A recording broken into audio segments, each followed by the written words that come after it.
Olá, estamos começando o nosso Ponto de Vista.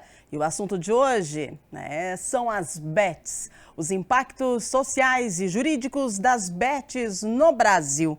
E para conversar conosco, hoje no Ponto de Vista, convidamos o advogado, especialista em direito do consumidor e também da saúde, Dr. Pedro Gagliato. Seja muito bem-vindo, doutor. Olá, Rúbia.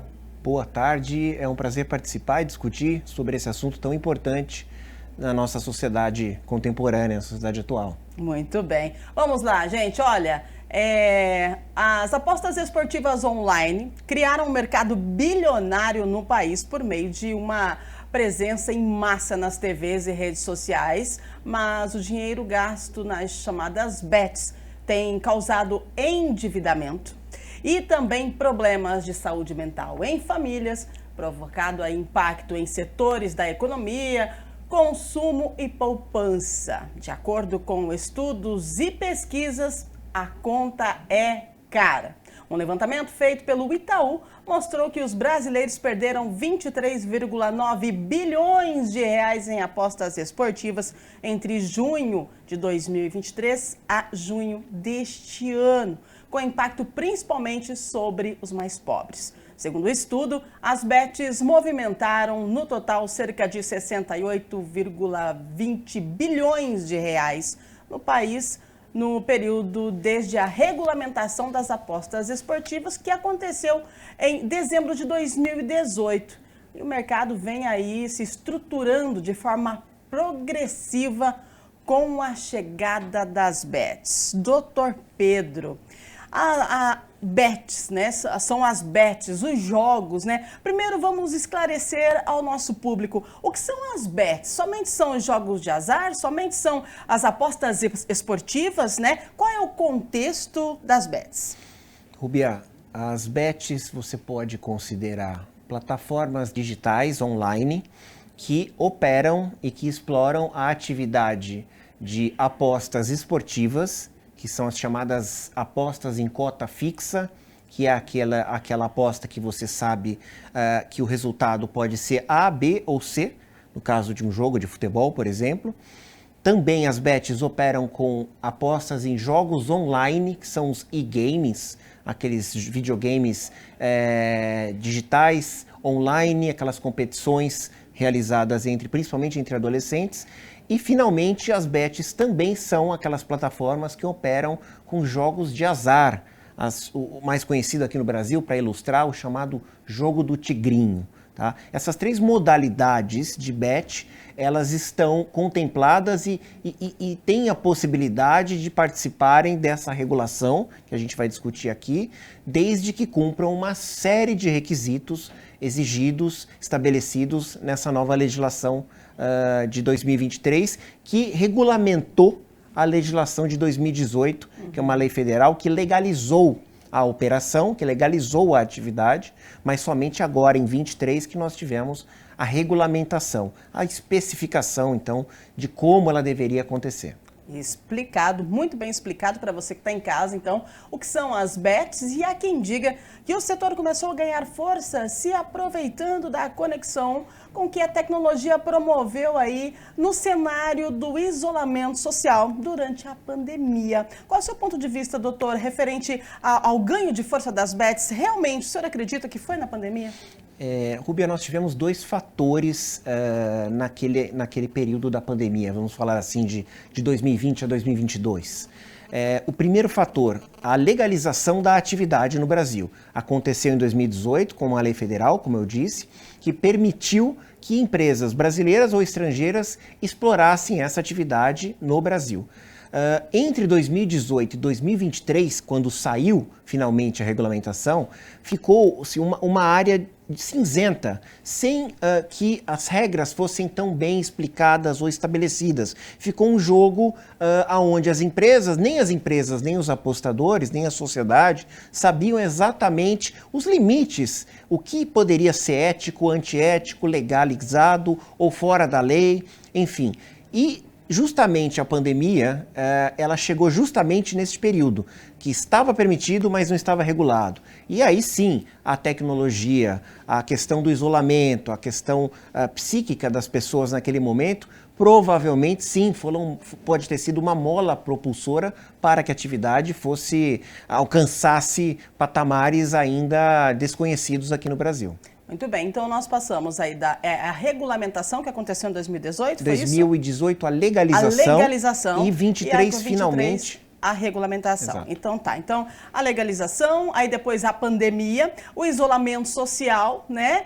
E aí essa questão aí das pessoas estarem em casa e vamos lá, vamos fazer uma fezinha, mas não encarando como brincadeira e sim como uma forma de ganhar dinheiro, né? Vamos conversar mais com o doutor sobre essa questão, mas agora vamos falar da regulamentação que prevê que as empresas de apostas para operar no Brasil precisam ter presença no país e um sócio nacional, entre outros requisitos, como o pagamento de uma outorga. A conta que o governo faz é de que apenas nas outorgas para autorização de funcionamento, a arrecadação pode ser de até 3,4 bilhões de reais, sem contar os impostos que as bets regularizadas passarão a recolher aos cofres públicos. Mas, ao mesmo tempo que promete trazer investimentos e mais recursos para os cofres, há indícios de que as bets estão tirando dinheiro da economia real.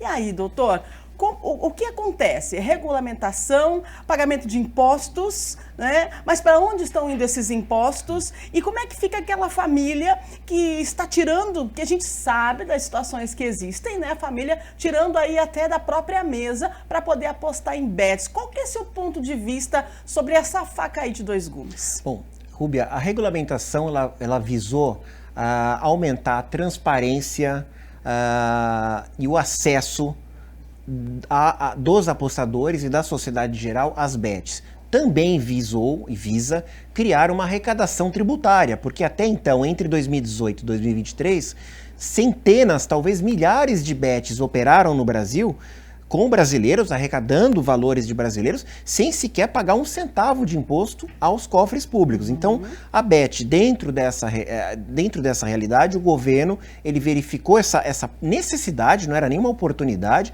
mas era uma necessidade de se regular o setor no Brasil. E essa regulação, ela trouxe uma série de regras bem rígidas para, por exemplo, a publicidade das bets, para, por exemplo, proteger aquele jogador considerado vulnerável, para impedir que menores de idade pudessem ter acesso a essas plataformas online. Estabeleceu também critérios rígidos de ferramentas para lavagem de dinheiro, para que essas plataformas online não fossem utilizadas com fins ilícitos, ilegais. Também tem uma questão muito cautelosa na regulação em relação aos jogadores compulsivos, a uma enfermidade, inclusive com CID registrado, chamada de ludopatia, que é o jogo compulsivo, o vício em jogo. E essa enfermidade, ela é prevista na lei no seguinte sentido, de que as bets devem possuir ferramentas para impedir que jogadores compulsivos percam todas as suas economias numa plataforma e para também, eventualmente, identificar jogadores compulsivos que não são diagnosticados, mas que têm comportamentos padronizados de um jogador compulsivo, para que eles não possam se cadastrar e se registrar e utilizar a plataforma. Então, eu vejo que a regulação, ela cumpre uma função que o direito deve ter na sociedade, que é de acompanhar os avanços da sociedade. Eu vejo como as bets como um avanço natural que vem acontecendo desde 2018, 19, 20, e a regulação veio como uma necessidade de proteção da própria sociedade em relação a esse setor, que pode trazer benefícios para o brasileiro, para a sociedade, se for bem fiscalizado, bem regulado, como é o que está se tentando aqui com essa regulação de 2023. Então, doutora, e sobre a questão da Bet, ela tirar, né? A gente fala que ela pode trazer aí um benefício para o Brasil, né? Na questão aí do pagamento de impostos, né?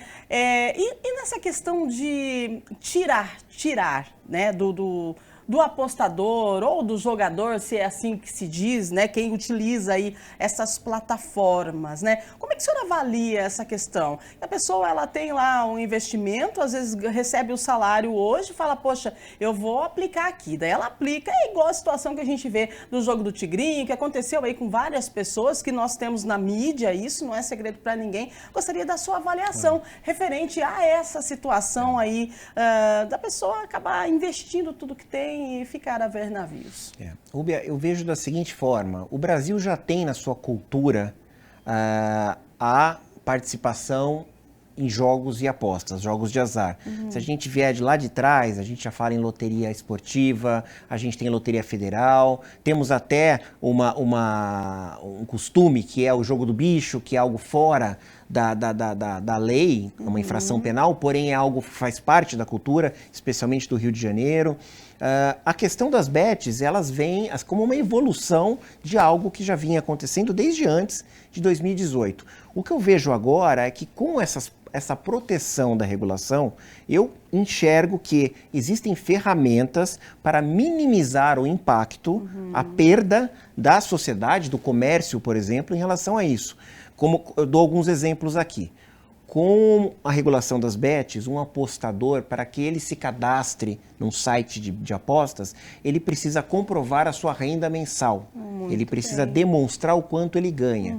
Se, eventualmente, ao fazer isso, ele começar a gastar um valor incompatível com a renda declarada por ele inicialmente, declarada e comprovada, a Bet ela não pode, ela deve cessar, bloquear imediatamente o acesso deste apostador, para que ele não se comprometa, para que não se crie um endividamento na economia brasileira, que é um risco. Então é um risco, mas é um risco que pode ser controlado.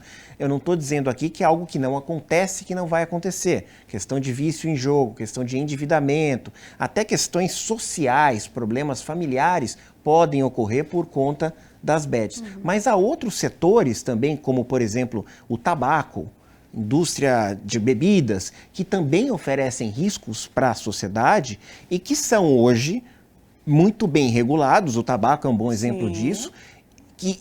E mesmo assim continuam existindo. A indústria do cigarro não é nem sombra do que já era, do que já foi 10, 20 anos atrás, mas ainda assim ela tem uma participação significativa na sociedade. Hoje com a publicidade regulada, com as questões de saúde pública também muito bem mapeadas, e eu vejo as bets, a evolução das bets, como algo parecido, algo que eu vejo em 2, 5, 10 anos talvez estejamos num nível de maturidade parecido com a indústria do tabaco ou com a indústria de bebidas alcoólicas estão hoje. Muito bem, é uma questão aí de trabalho, de estudo, né? Trabalho e evolução.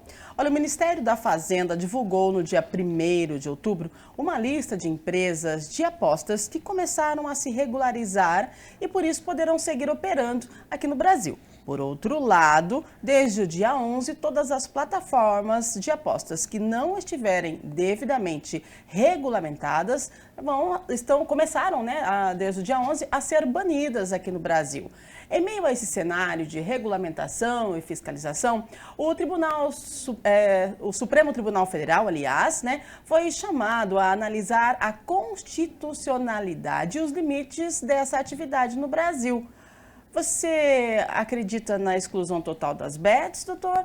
Ou acredita que, como o senhor falou, né, a regulamentação, tudo certinho, ela vai continuar no Brasil depois desse aperto aí que foi dado pelo governo nacional? É um aperto necessário. Um aperto para que somente as empresas responsáveis, as empresas idôneas, ficassem no mercado. Tá? Os requisitos são de altíssimo nível, por exemplo, a questão da outorga que você comentou, ela custa para cada empresa que queira continuar no mercado brasileiro 30 milhões de reais. E ela permite que essa empresa opere no mercado brasileiro por somente 5 anos. Ou seja, é uma licença que as empresas pagam, um valor elevadíssimo, para explorar o mercado brasileiro, durante o período de 5 anos. Mas não é só. Existem outros requisitos que as empresas interessadas em continuarem operando no Brasil devem preencher. Como você mencionou, que tenha capital brasileiro, pelo menos 20% do capital da empresa deve ser brasileiro, tá? Ainda é permitido que 80% do capital seja estrangeiro, talvez seja um ponto a ser revisto, sim.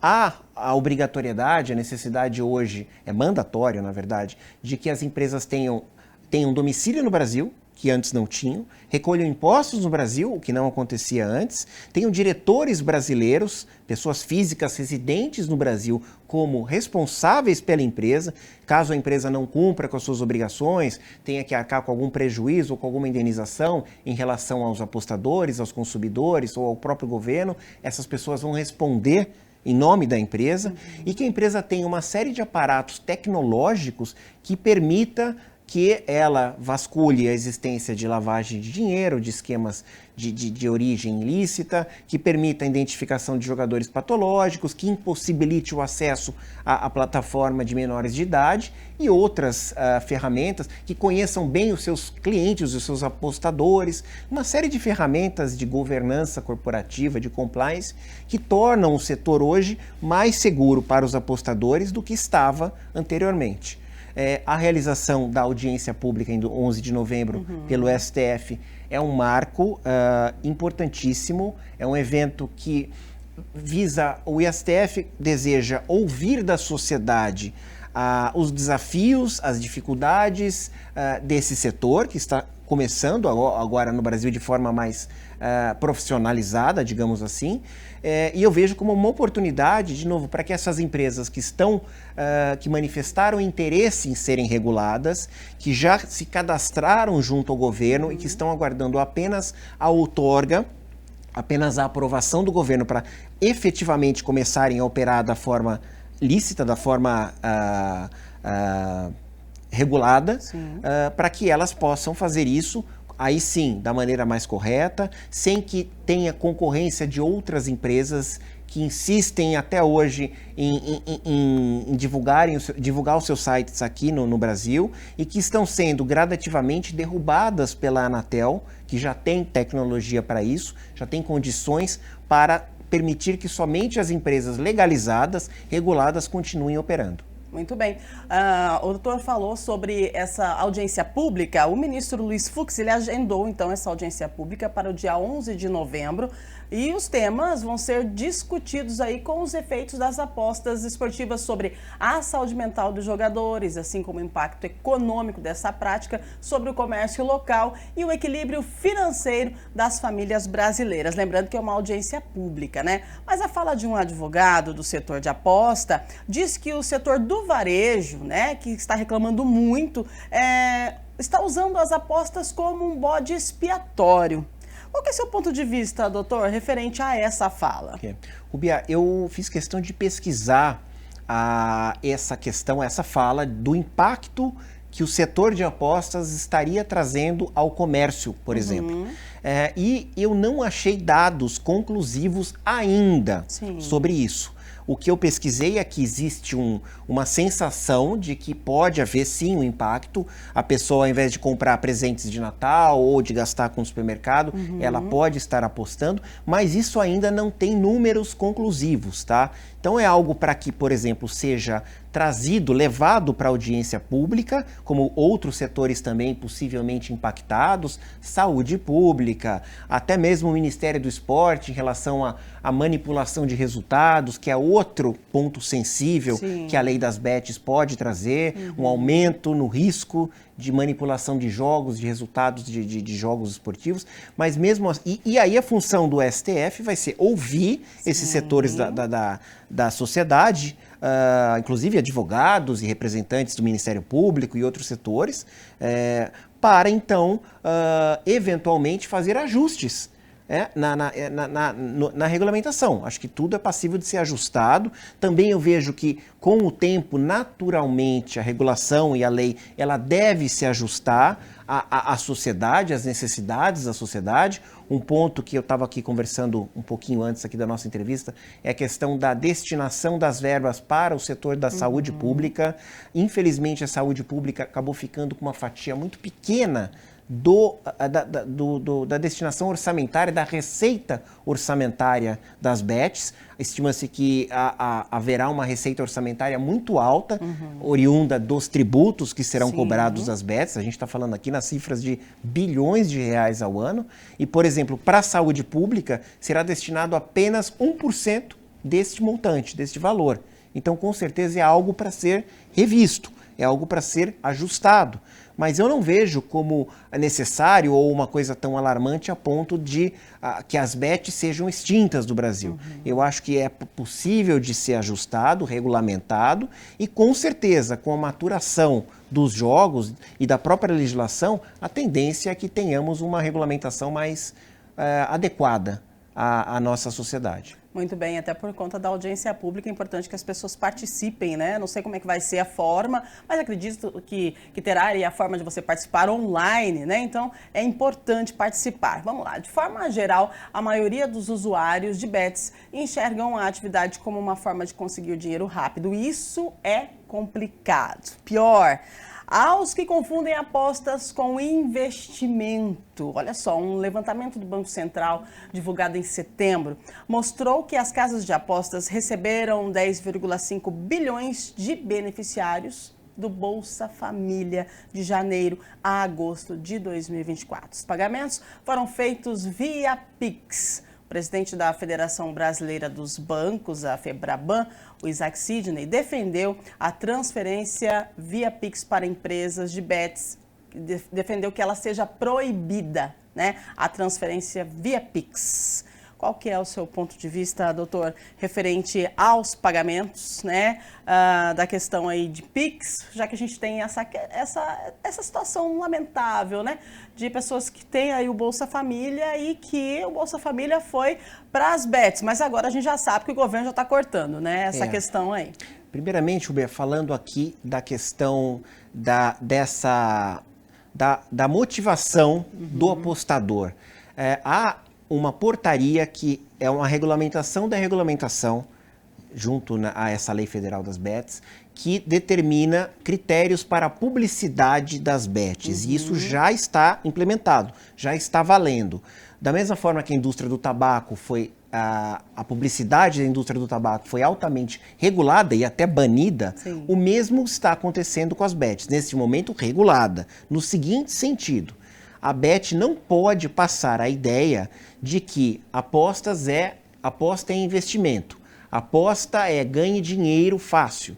Isso está proibido. Se isso foi feito até agora, e a gente você já deve ter se deparado com propagandas comerciais com essa conotação, isso hoje em dia está proibido. Então, o que a gente tem visto são propagandas, publicidade das BETs, deixando claro, da mesma forma que o cigarro adverte que faz mal, é um malefício à saúde, a BET adverte de que aposta é lazer, aposta é diversão, não é carreira, não é ganho, não é investimento. Tá, esse é o primeiro ponto. E isso vai ser fortemente regulado pelo CONAR e por outros órgãos que fiscalizam a propaganda no Brasil. A questão do Bolsa Família, né? O pessoal que recebeu o Bolsa Família fez aí a fezinha e pagou no Pix, doutor.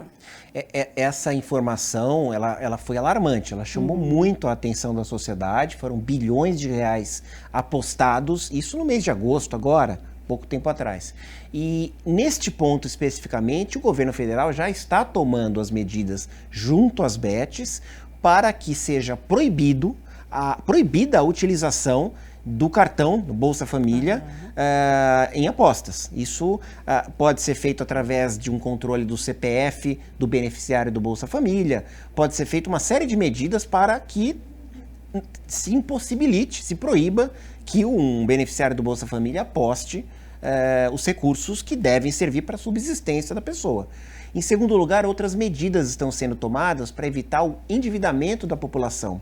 por exemplo, a proibição da utilização de cartão de crédito Sim. nas apostas, também a proibição da utilização de boletos para o pagamento das apostas. Hoje, com a regulação, as apostas somente podem ser pagas com débito, cartão de débito ou com Pix.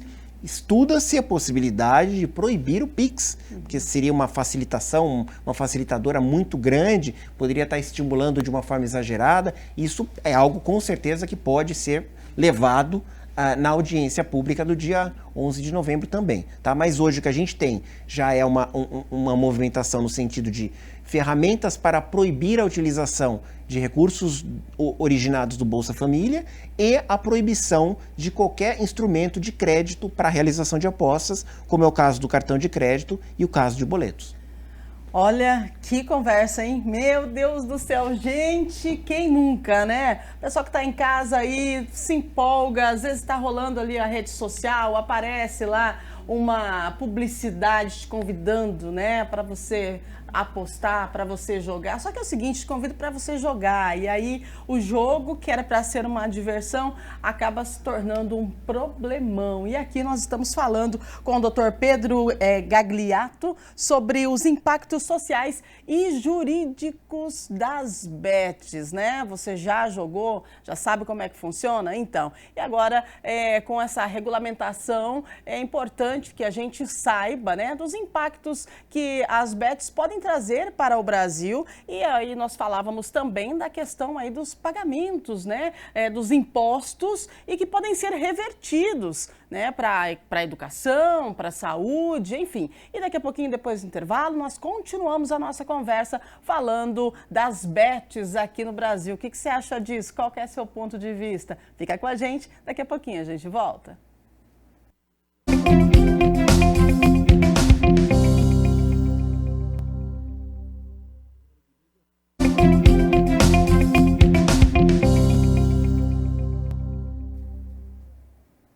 Estamos de volta com o nosso ponto de vista aqui na TV Câmara Campinas. Um abraço muito grande para você que está acompanhando a gente. Estamos falando dos impactos sociais e econômicos das bets. Comigo o Dr. Pedro Gagliato, ele que é advogado especialista em direito do consumidor, da saúde também, né, doutor? Tá batendo aquele papo, deixando aqui o ponto de vista referente à questão das bets, né, que está sendo aí regulamentada no Brasil, vai ter uma audiência pública, inclusive o doutor vai participar dessa audiência pública. Gostaria que o senhor conversasse com a gente, explicasse, né, a importância dessa audiência pública e o seu ponto de vista sobre ela.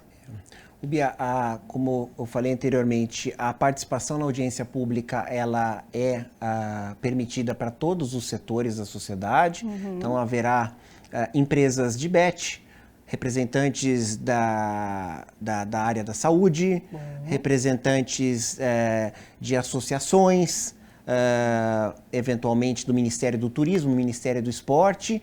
Eu, particularmente, participarei na condição de pesquisador. Eu estou desenvolvendo uma tese de mestrado relacionada à ludopatia, que é o jogo compulsivo, e os seus efeitos na sociedade, no sentido de tentar desenvolver políticas públicas para minimizar os efeitos dessa enfermidade na sociedade.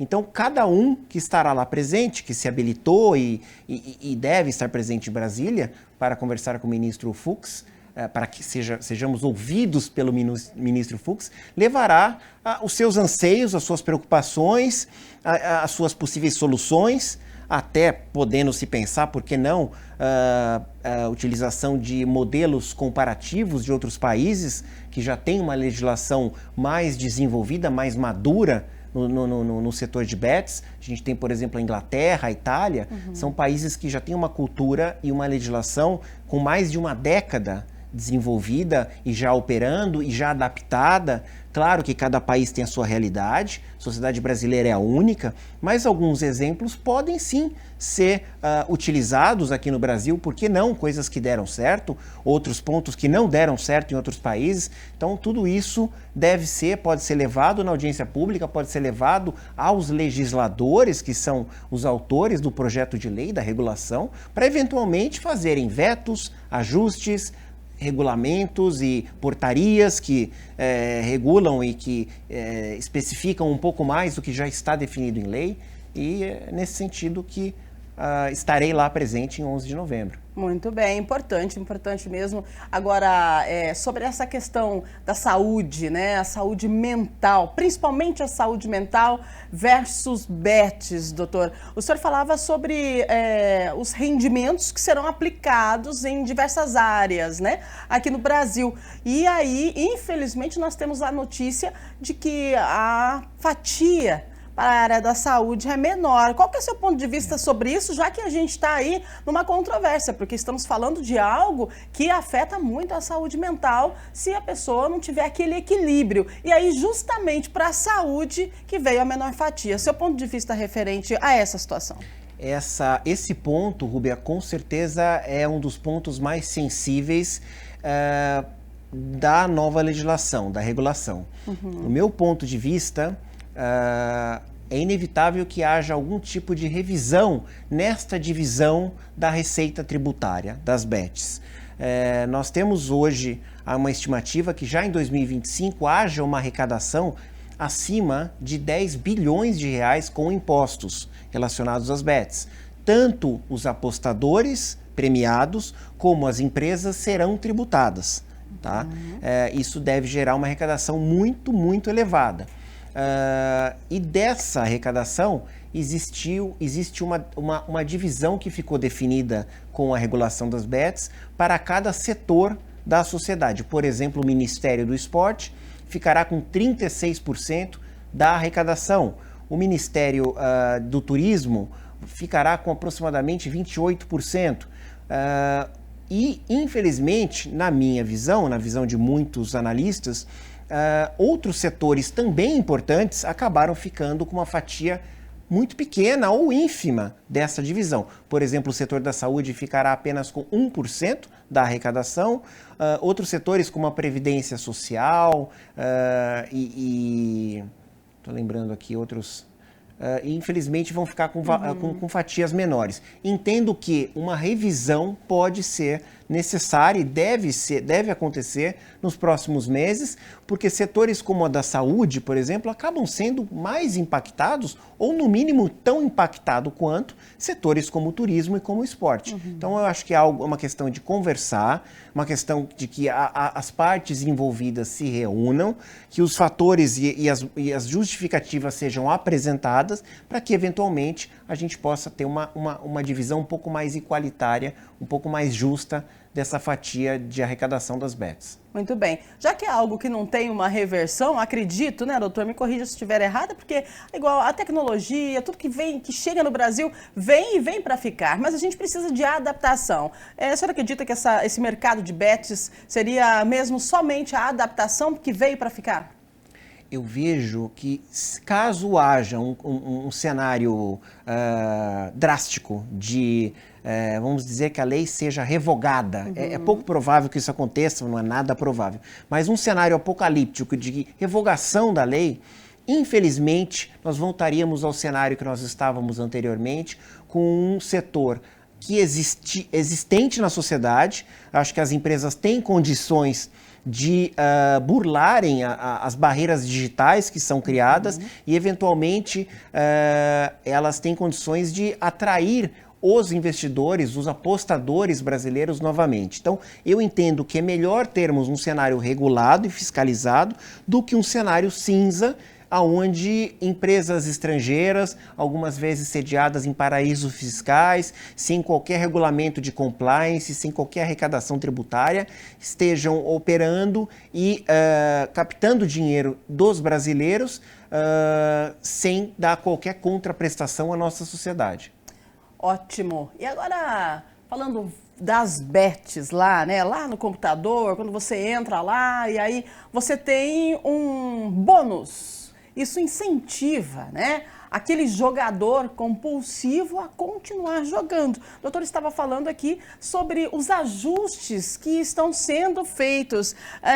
O senhor acabou de me falar agora no intervalo sobre os bônus que estão extintos, né? Extinguiram os bônus.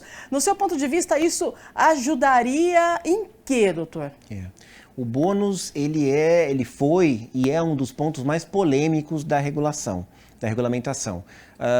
As empresas, obviamente, tentaram e tentam a todo custo manter esse atrativo, porque é um atrativo comercial, é aquela amostra grátis que você dá para o seu cliente, visando uma fidelização do cliente com a empresa. Esse bônus, ele está proibido, a tendência é que seja mantida essa proibição, a contragosto das bets, porque entende-se que isso, para determinados grupos, os chamados vulneráveis, os apostadores vulneráveis, pode servir como um gatilho para que ele inicie uma destinação às apostas online maior do que deveria, maior do que poderia. E dessa forma, embora isso possa trazer algum prejuízo, uma diminuição na lucratividade das empresas, isso foi e está proibido pela legislação brasileira.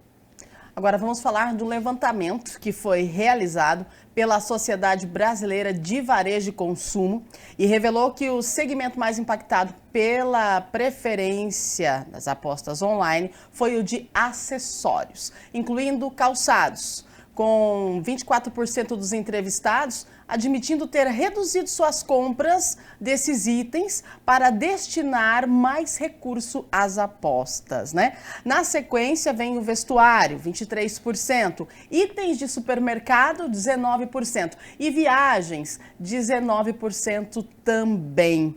Então, quer dizer, esse estudo, né, apontou também que a maioria dos apostadores pertence à classe C, 54%, sendo predominantemente homens, 58%, com idade, gente, entre 25 e 44 anos. Estão concentrados nas regiões Sudeste, onde são 50%, e Nordeste, onde são 20%.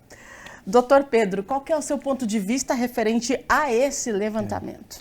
Eu entendo que esse levantamento, ele demonstra a necessidade de uma educação por parte do governo, com políticas públicas, por parte das empresas também, através de sua publicidade. Eu entendo que boa parte da publicidade das empresas deve ser destinada a uma espécie de educação para o apostador, no sentido de que a aposta não pode ser investimento, no sentido de aposte com responsabilidade, no sentido de alertar sobre os malefícios da aposta compulsiva, tanto na saúde pública como na sociedade, nas famílias e também até mesmo no comércio, como esse levantamento apontou. Então eu entendo que tudo isso pode ser trazido e deve ser trazido de forma ostensiva em campanhas publicitárias e campanhas governamentais, para que a sociedade não deixe necessariamente de apostar, mas aposte conhecendo os riscos e os impactos e todos os possíveis desdobramentos desse novo setor. Muito bem. O Tribunal de Contas da União diz que vai acompanhar o impacto do mercado de bets e a saúde e a economia de perto. A importância desse acompanhamento, doutor? É fundamental, porque eu acho que pode-se usar legislações estrangeiras aqui para que a gente possa entender o que deu certo e o que não deu lá fora, mas como eu disse, a sociedade brasileira ela é peculiar, ela tem as suas próprias características e somente esse acompanhamento da atividade, dos reflexos, impactos da atividade no Brasil, na sociedade, no bolso do brasileiro, na questão familiar, é que vai nos trazer a real dimensão da questão no Brasil. Pode ser que alguns desses aspectos não sejam necessariamente tão alarmantes quanto outros que às vezes a gente não está nem enxergando. Então é importantíssimo que seja uma atividade fiscalizada, é importantíssimo que hajam campanhas educativas para alerta, para que os brasileiros estejam cientes do novo setor e dos riscos e, eventualmente, que sejam feitos ajustes. Ajustes no critério de divisão da arrecadação, ajustes na própria legislação, com um endurecimento maior das normas, talvez cancelamento de algumas empresas que não cumpram com os requisitos, que são muitos, ou a questão tributária. Há quem diga que os 30 milhões de outorga diante dos volumes que foram apresentados de transações, ele não é tanto assim, não é tão alto assim. Eu outro dia estava participando de um debate e constatou-se, concluiu-se que 30 milhões para a realização da atividade, a exploração da atividade por 5 anos não é muita coisa, considerando os volumes transacionados pelos apostadores no Brasil. Então tudo isso pode ser revisto, pode ser ajustado, pode ser adequado, mas de novo, eu não vejo uma possibilidade de a lei ser revogada, de tudo se encerrar, como o nosso presidente disse num momento mais acalorado, mas eu vejo total possibilidade, como acontece em todo setor, em toda nova legislação, de que haja uma adequação da lei e uma customização da lei à nossa sociedade, à nossa realidade. É, a nossa realidade, né? E diante desse cenário, entidades do varejo, como o Instituto para o Desenvolvimento do Varejo e a Associação Brasileira de Supermercados, expressam preocupação com os efeitos das apostas online. O senhor acredita que essa preocupação, doutora, ela é justa? Tem que se preocupar mesmo? Ou é algo assim que só realmente falta só o ajuste para ficar tranquilo que as coisas vão andando de forma que tem que ser? Ou vai dar um probleminha aí na questão da economia quando a gente fala desse setor de supermercados, varejo? Os números divulgados que são destinados, transacionados nas apostas, eles foram muito altos, muito elevados, maiores até do que estavam analisando na época em que fizeram a regulação em 2023. Sim. Em 2023 estimava-se que seria transacionado 20 bilhões de reais ao ano por apostadores, e agora verificou-se que o volume é algo como 2, 3, 4 vezes maior. Então isso chamou a atenção, acendeu uma luz amarela em todos os setores da sociedade, no comércio, na indústria, pode ser que parte disso seja um alarde ainda não tão fundamentado, até para chamar a atenção que o comércio também precisa de algum tipo de incentivo, de fiscal ou algum tipo de benefício para ajudar, ou pode ser também que seja algo realmente necessário para ser revisto, para ser regulado, limitado, para que o setor de apostas online não atrapalhe, não impacte negativamente outros setores da sociedade. Tudo isso ainda precisa ser analisado, avaliado, e a partir de 1º de janeiro, quando as empresas credenciadas ou homologadas, as que receberam a outorga do governo, elas realmente começarem a operar, e até lá todas as empresas não legalizadas que não receberam a outorga já devem ter sido e já estão sendo banidas pela Anatel. A partir de 1º de janeiro, com a operação acontecendo, nós teremos condição de fazermos as análises, os ajustes, para que o setor possa se desenvolver da melhor maneira possível, sem impactar negativamente outros setores da sociedade ou minimizando ao máximo o impacto negativo em outros setores da sociedade. Muito bem, nós estamos aqui falando com o Dr. Pedro Qualiato sobre o impacto, né, das bets na questão social, na questão econômica, até na questão da saúde mental também. Doutor, a que se deve, no seu ponto de vista, esse crescimento, né, crescimento das bets e também dos usuários delas, né, porque isso vem em 2018 e aí não estava tanto, mas de repente explodiu. Rúbia, eu vejo primeiro a questão da tecnologia. A tecnologia evoluiu de uma maneira absurda nos últimos anos. Em 2018, se você utilizasse um site de apostas, era algo mais rudimentar. Hoje, o site de aposta, ele traz a imagem dos eventos que estão ocorrendo ao vivo. Ele traz até eventos online, videogames, iGames que estão acontecendo ali ao vivo. Você tem condição de acompanhar, você tem condição hoje de apostar, não só no resultado, mas também no número de cartões amarelos, número de faltas. Então as alternativas, o leque se abriu. Então acho que esse é um ponto. Segundo, o próprio desenvolvimento da sociedade. A sociedade hoje, pós-pandemia, ela está muito voltada para atividades em casa. Né? Muito mais do que antes da pandemia. E é muito fácil você pegar um celular, abrir, fazer um login, se cadastrar e apostar. É algo muito simples, é tão simples quanto assistir Netflix, tão simples quanto você, antigamente, ler um livro. Sim. Infelizmente não se lê tanto quanto antes, mas eu acredito que esses dois aspectos somados, o desenvolvimento da própria sociedade, para algo mais online, algo virtual e algo facilitado pela tecnologia, esses dois fatores provavelmente que desencadearam essa explosão na utilização de apostas, de sites de apostas online. E é preciso muito discernimento, né? Muito entendimento e muita conversa também, conversa essa que acontece aí no próximo dia 11, né? Uma conversa aberta, a gente espera que as pessoas possam dar a sua opinião, igual o senhor vai participar da audiência pública, a gente espera que isso seja para minimizar, né, os danos e melhorar aí o que se tem de melhorar, porque é algo que veio para ficar no Brasil. Doutor, estamos encerrando o nosso ponto de vista. Gostaria que o senhor deixasse suas considerações finais, por favor. Rubia, eu gostaria de agradecer a oportunidade para falar sobre esse assunto tão relevante para a nossa sociedade. Entendo que a questão das bets é um setor, uma questão de caráter irreversível no Brasil, porém que carece de muita fiscalização, por ser um setor sensível da sociedade, por mexer com a economia, mexer com a sociedade em si, inclusive com questões familiares e inclusive também de saúde pública.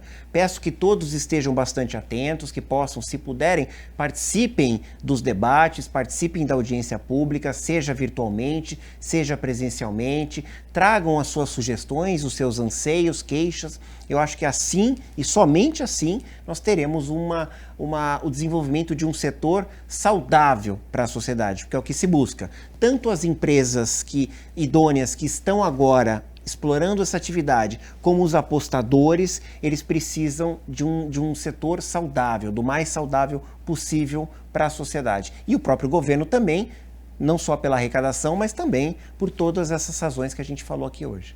É isso mesmo, a colaboração entre o governo, o setor privado e a sociedade civil é crucial para navegar neste cenário, buscando o equilíbrio que permita o desenvolvimento econômico sem comprometer o bem-estar social.